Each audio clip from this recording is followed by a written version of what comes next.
السلام علیکم۔ بدترین ٹریفک نظام کراچی میں رواں برس 777 شہری جاں بحق ہوئے، ہزاروں شہری زخمی ہوئے۔ تہلکہ خیز رپورٹ سامنے آ گئی۔ کیا آپ حالات حاضرہ سے آگاہی حاصل کرنا چاہتے ہیں؟ خبر کے پیچھے چھپے اصل حقائق جاننا چاہتے ہیں تو ابھی سبسکرائب کیجئے جلمل پاکستان کو اور ساتھ ہی گھنٹی کے نشان پر کلک کر دیں۔ آپ کو بتاتے چلیں کہ اس سال بھی کراچی کا ٹریفک نظام بدترین ثابت ہوا، جس کی وجہ سے 777 شہری حادثات کا شکار ہو کر جاں بحق ہو گئے، 20,000 کے قریب زخمی ہوئے۔ فلاحی اداروں کے اعداد و شمار کے مطابق شہر قائد میں دہشت گردی اور قتل و غارت سے زیادہ جانی نقصان ٹریفک حادثات میں ہوا۔ رواں سال جنوری میں 70، فروری میں 60، مارچ میں 75 افراد ٹریفک حادثات میں جان کی بازی ہار گئے۔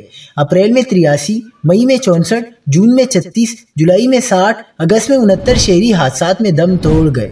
ٹریفک پولیس رپورٹ کے مطابق کراچی میں زیادہ تر ٹریفک حادثات میں جاں بحق ہونے والے موٹر سائیکل سوار ہیں، جبکہ بیشتر واقعات تیز رفتاری کے باعث ٹرک، ٹرالر اور واٹر ٹینکر سے ہوئے۔